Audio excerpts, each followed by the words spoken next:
자, 324페이지네요. 324페이지를 보면 첫 번째 목적이 나옵니다. 유산소 운동은 운동에 필요한 에너지를 근육의 움직임을 통해 얻는 운동으로 생리학적으로는 지방 그리고 글리코겐을 연소시킬 수 있는 강도와 시간으로 실시한다 라고 나와 있고요. 유산소 운동은 근육의 에너지 대사 기능 증가 그리고 심장 허파 지구력 향상 효과가 있으며 최근에는 지방 연소 효과 때문에 다이어트 프로그램으로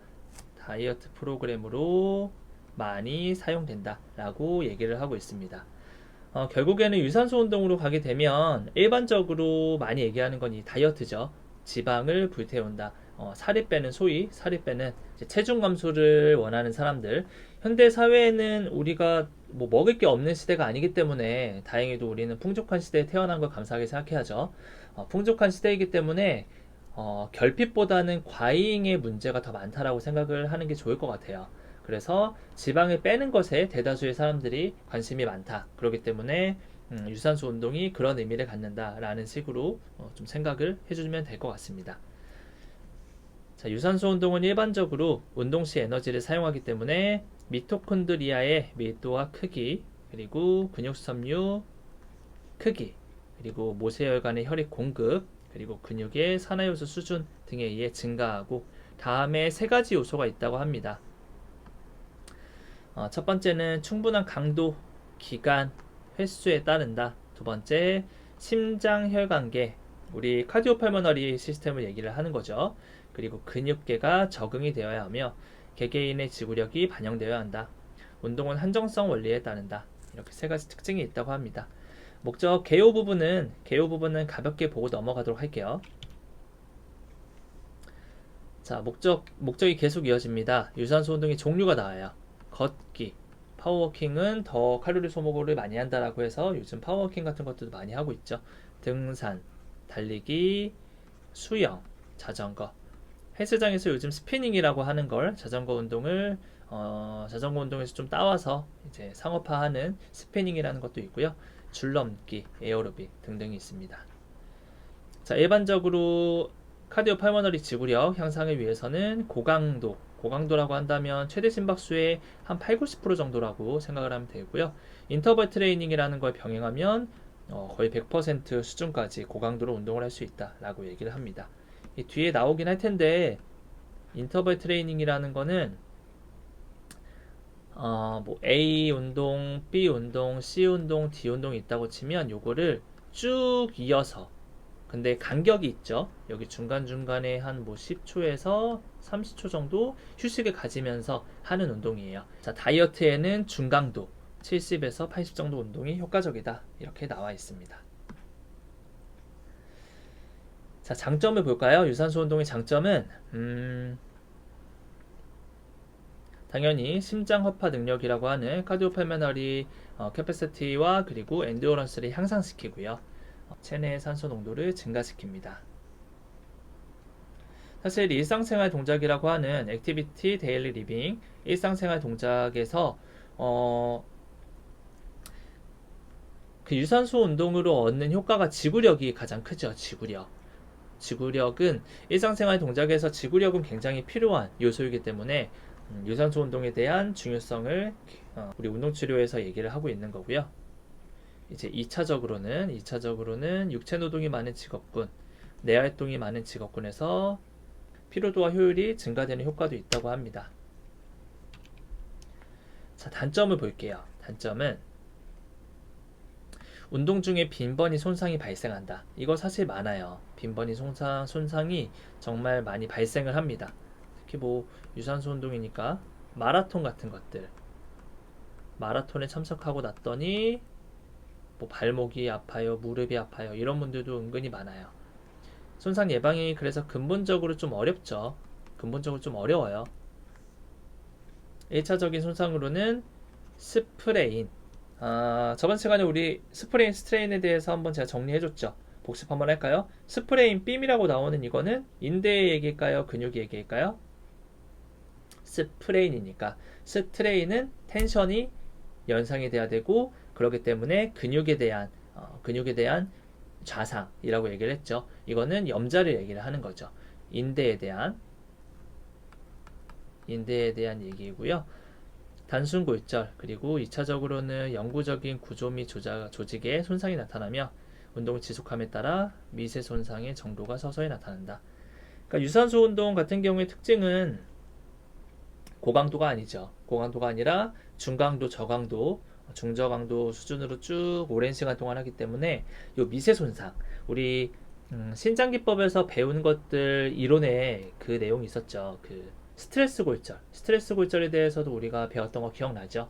스트레스 골절도 마찬가지로 트라우매틱하게 교통사고처럼 뭔가 큰 충격이 가해지는 게 아니라 정말 미세하게 자극을 계속 주어서 스트레스 골절이 생기는 것처럼 유산소 운동도 이런 미세 손상을 일으킬 수 있다라는 걸 기억을 해주세요. 계란으로 바위치기라고 하죠. 계란으로 바위를 딱 치면은 사실 정말 그거만큼 무모한 것이 없는데, 만약에 계란으로 바위를 1000번, 10,000번, 몇억 번 반복을 한다고 생각을 해보세요. 그러면 바위가 깨질 가능성이 충분히 있습니다. 미세 손상에 대해서 그렇게 좀 연상해서 생각을 해도 될 것 같습니다. 자, 근데 이런 손상에도 운동 시 계속 통증이나 불편감을 느끼지 못하는 경우가 참 많아요. 왜냐하면 이 엔돌핀이 분비가 되거든요. 그러니까 우리가 소위 운동 중독이라고 할까요? 운동 중독?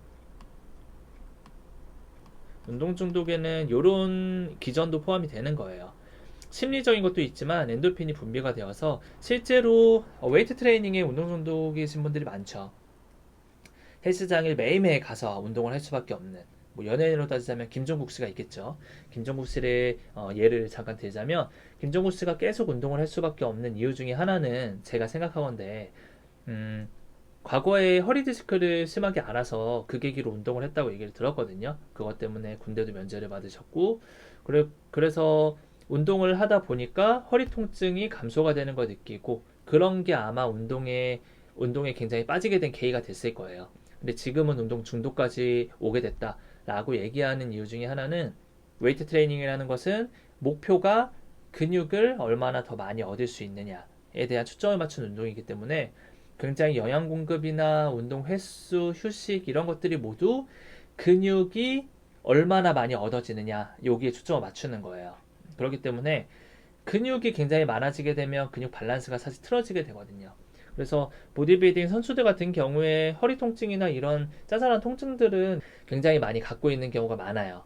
그래서 아마 김종국 씨도 그렇고 웨이트를 많이 하시는 분들은 운동을 하루 이틀 정도 안 하게 되면 근육들의 활성도가 떨어지게 되면서 근육이 밸런스가 또 틀어지게 되면서 압박력이 생기고 관절에 부하가 갈 수가 있거든요. 그렇게 되면 소위 말하는 몸이 간지러운 상태가 되는 거죠. 그래서 운동을 해야지 근육의 강직성이 좀 더 약해지기도 하고요. 그리고 무엇보다 엔돌핀이 분비가 되기 때문에 통증을 차단하는 효과도 있고, 내 기분도 샤워를 끝내고 헬스장에 나왔을 때는 너무 상쾌하고, 그러니까 이런 것들이 다 복합적으로 맞물려져서 운동 중독을 일으킨다라고 여러분들이 배경 지식으로 알고 있으면 좋을 것 같아요. 근데 뭐 너무 과도하면 문제가 되긴 하지만 저는 그래도 운동 중독은 다른 중독보다는 나쁘지 않다고 생각을 합니다. 자, 넘어갈게요. 이 효과는 키스너 콜비에서는 다루지 않고 있는데, 우리 학지사 메디컬 교재에는 좀 이런 내용까지 넣어놨어요. 그래서 여러분들이 좀 더 도움이 될 것 같고요. 요거는 사실 체육계 쪽에서 많이 얘기를 하는 이론이에요. 그러니까 여기 내용을 먼저 볼게요. 후 연소 효과라고 생각을 해도 됩니다. 이게 여러분들이 암기를 하기엔 조금 더 뉘앙스가 편할 수도 있고요. 고강도 인터벌 유산소 운동의 효과로, 이제 운동을 끝내고 났는데 최장 30에서 48시간, 이틀까지 산소 소비량과 소모량이 요구가 되는 상태를 말한다 라고 하는 개념이에요. 그래서 이 애프터 번역가는 체육계에서 다이어트에 대한 얘기를 할 때 굉장히 많이 언급을 하는 이론이고요. 그리고 이게 어떤 상업적인 걸로도 홍보로도 많이 사용이 되고 있어요. 자, 이게 어떤 내용이냐면, 여기 보면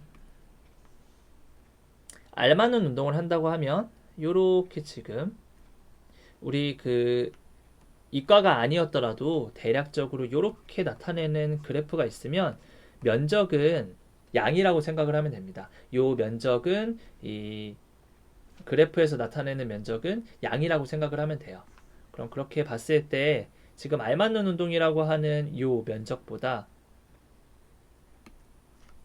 고강도 운동의 면적이 훨씬 더 넓죠. 그리고 여기서 끝나지 않고 이렇게 길게까지 뻗어져 있으니 더 많을 수밖에 없죠. 그럼 결국에는 여기 Y축이 대사율이기 때문에 어쨌든 몸에서 에너지를 많이 사용한다. 어떤 게 알맞은 운동보다 고강도 인터벌 운동은 더 많이 에너지를 사용한다 라고 생각을 하면 되겠고요. 간단히 봤을 때는 자세히 한번 보면 이제 고강도 운동을 했을 때가 요 정도 여기가 여기 시점이라고 보면 될 것 같아요. 어쨌든 여기 지금 피크 상태가 되죠. 대략적으로 30분 정도의 피크 수치를 치고요. 뭐 운동이 여기 전후로 해서 아마 멈추게 될 거예요. 그렇게 됐을 때 쭉 계속 애프터 번효과가 일어난다는 이 이론이에요. 이런 경험 있나요? 운동을 정말 과격하게 하고 나면은 운동이 딱 끝났어요. 그래서 뭐 무릎을 잡고 쉬거나 아니면은 물을 마시거나 앉아서 쉴 때 땀이 계속 나요. 그게 바로 애프터 번효과라고 볼 수 있어요. 우리 물리치료과는 체육대회를 굉장히 열심히 하죠. 그래서 남학생들은 당연히 학교 다닐 때 한 번씩 경험이 있을 것 같고 여학생들도 아마 체육대회 때 뭔가를 하다 보면 이런 경험을 했을 수도 있을 것 같아요. 운동이 끝나도 땀이 비 오듯이 오히려 운동할 때보다 예를 들어서 축구를 해요. 축구를 하는데 굉장히 빠르게 뛰었다가 또 멈췄다가 빠르게 뛰었다 멈췄다가 인터벌 트레이닝을 하듯이 그렇게 운동을 하고 났더니 음료수 마시면서 쉬는데 땀이 갑자기 막 비 오듯이 내리는 그런 게 대표적인 예시가 될 수 있습니다. 그래서 사람마다 다르긴 하겠지만 뭐 2시간이 아니죠. 이틀까지도 지속이 된다. 라고 얘기를 하니까 요거 가지고 이제 다이어트에 대해 효과가 있다. 뭐 스피닝이라고 하는 자전거 타는 거 있죠. 자전거를 타는 거나 아니면 그런 얘기도 가끔 해요. 서킷 트레이닝이라고 해서 이런 트레이닝으로 이제 헬스장이나 어떤 PT샵 같은 곳에서 홍보를 하거든요. 그래서 애프터번 효과를 최대한 살리면서 운동을 하면 체중은 당연히 빠져요. 근데 중요한 건 뭐냐면 애프터번 효과를 누릴 만큼 그 내 몸의 상태가 되어 있느냐 이게 중요한 거예요. 우리 물리치료사는 계속 얘기하지만 체육계 쪽은 일반인이나 엘리트 선수들에 대한 트레이닝에 대해서 좀 심도적으로 다루는 영역이고요. 우리 영역은 아프신 분들, 뭔가 체형 교정이 필요한 분, 통증이 있으신 분들에 대해서 심도 있게 다루는 영역이기 때문에 여러분들이 병원에서 무릎이 아프신 분이 계신데 이분에 대해서 무릎 관절염을 개선시키기 위한 가장 좋은 방법, 효과적인 방법은 체중 감량이에요. 체중 감량시킨다고 애프터번 효과를 위해서 굉장히 과도하게 달리기를 시켜요. 그럼 오히려 이분은 관절염이 더 도지게 될 거예요. 염증, 붓게 되겠죠, 바로. 그러니까 애프터번 효과 좋아요. 좋다 이거예요. 그렇지만 이것을 필터링해서 우리가 받아들여야 되는 건 애프터번 효과를 사용할 수 있는지 없는지에 대한 판단을 여러분들이 해야 된다는 거. 그것을 꼭 명심을 해주고요. 아마 그런 의미로 키스너 코이비 책에서는 애프터번 효과를 안 넣지 않았을까라고 생각을 해요. 근데 우리 학지사 메디컬은 최신 트렌드를 반영한다고 생각하면 될 것 같아요. 사실은 우리가 생활체육 쪽으로도 계속 확장을 하고 있기 때문에 애프터번 효과에 대해서도 알고 있어야 된다라고 사실 저는 생각을 하고요. 자, 넘어갈게요.